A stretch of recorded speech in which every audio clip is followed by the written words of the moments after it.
This is the deadliest battlefield of World War II, and flying a bomber into the heart of the Third Reich is practically a suicide mission. For every 1,000 airmen who flew with the U.S. 8th Air Force, nearly 900 would be killed, wounded, or captured. The odds were terrifying. Yet, amidst this chaos, a legend was born. Not a seasoned veteran, not a high-ranking officer, but a 21-year-old farm boy from Oklahoma named Darrell Lindsay. His story is one of incredible courage, a tale of how one man and one bomber took on an entire squadron of elite German fighters and came out on top. But this isn't just a story of victory. It's a story of ultimate sacrifice. Darrell Lindsay wasn't your typical hero. He was quiet, unassuming, a young man who had grown up with the dust of the American plains on his boots. When war broke out, he, like so many others of his generation, answered the call. He wanted to be a pilot, to soar through the clouds.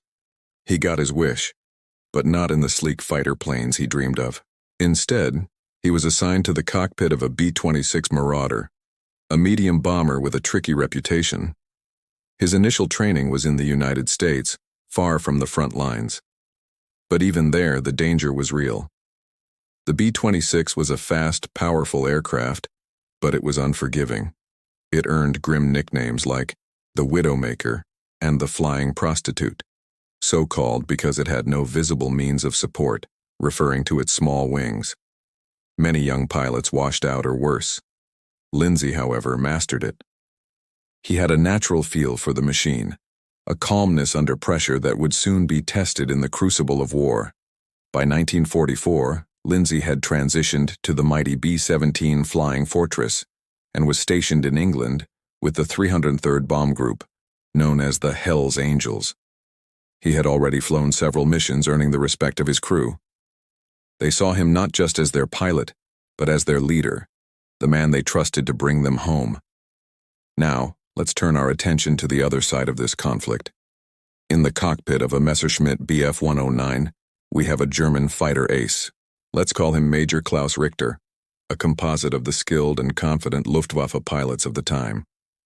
Richter was the epitome of the Aryan ideal touted by Nazi propaganda. He was experienced, decorated with medals, and had dozens of confirmed kills. He flew with the deadly precision of a predator, leading an elite squadron, a Jägerschwader. To him, the lumbering American bombers were little more than flying targets, tin cans waiting to be opened. He and his men were the Abbeville boys, the top guns of the German Air Force, and they had a fearsome reputation. On this particular day, Major Richter was leading his squadron on a patrol. The sky was his kingdom, and he ruled it with an iron fist. When the alert came, a formation of American B-17s heading their way, a smirk likely crossed his face. More targets for the scoreboard. More glory for the fatherland. His strategy was simple and brutally effective. A high-speed, head-on attack. This tactic gave the Bomber IS gunners the least amount of time to react, and aimed for the most vulnerable part of the B-17, the cockpit. A direct hit could decapitate the bomber's command in an instant. Meanwhile, Captain Darrell Lindsay was at the controls of his B-17, leading an entire formation. This was a massive responsibility. He wasn't just flying his own plane, he was the guide for dozens of other bombers, each carrying 10 men and a payload of explosives. Their target was a critical railway bridge deep in enemy territory, a vital link in the German war machine's supply chain. The flight was tense. The drone of the 4 engines was a constant companion, a sound that was both comforting and a beacon for enemy fighters. As they crossed into German airspace, the radio crackled to life. "Bandits 12 o'clock high." Lindsay looked up. There they were, a swarm of black dots growing larger by the second, glinting in the sun. The German fighters, Major Richter and his squadron. They were positioning themselves for their trademark head-on attack. Panic is a natural reaction in such a moment. The instinct is to break formation, to dive, to evade. But Lindsay knew that was a death sentence. A lone bomber was a dead bomber. Their only hope was to stay tight, to concentrate their defensive firepower. He keyed his microphone, his voice calm and steady. a rock of reassurance for the hundreds of men who were now looking to him. "Hold steady, boys. Hold your fire until they're in range. Make every shot count." Major Richter, in his BF-109, singled out the lead bomber, Lindsay's plane. Taking out the leader would throw the entire American formation into chaos, making them easy prey for his wolves. He lined up his sights, his thumb hovering over the firing button. The distance closed with terrifying speed, 1,000 yards, 800, 600, but something was wrong. The bomber wasn't panicking. It was flying straight and level, a picture of defiance. Richter probably dismissed it as the foolishness of an inexperienced pilot, an American farm boy who didn't know he was already dead. At 500 yards, all hell broke loose. Lindsay gave the order, "Fire." The front of the B-17 erupted in a storm of 50 caliber machine gun fire. The top turret and chin turret unleashed a torrent of lead directly into the path of the oncoming fighters. Richter was stunned. The sheer volume of fire was unexpected, and it was devastatingly accurate. The lead planes in his squadron flew straight into a wall of bullets.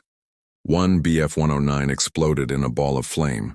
Another had its wings sheared off, tumbling out of the sky in a death spiral. A third took hits to its engine, trailing black smoke as the pilot fought to bail out. In a matter of seconds, Richter's perfect attack formation was shattered. His wingmen were being torn apart. He wrenched his stick back, pulling his own plane up in a desperate climb to avoid the carnage. The farm boy had not only stood his ground, he had laid a perfect trap. Lindsay wasn't just a pilot, he was a brilliant tactician. He had anticipated the head-on attack. He knew his bomber's strengths and the enemy's weaknesses. Instead of waiting for the Germans to get to their optimal firing range, he had his gunners open up earlier, creating a cone of defensive fire that the fighters had to fly through. It was a gamble, but it paid off spectacularly. In the span of just 6 minutes, from the moment the attack began to the moment the last German fighter fled, Lindsay's leadership turned the tide. Major Richter, the proud ace, was forced to retreat, his elite squadron decimated. He had underestimated the quiet farm boy and the lead bomber, and he had lost.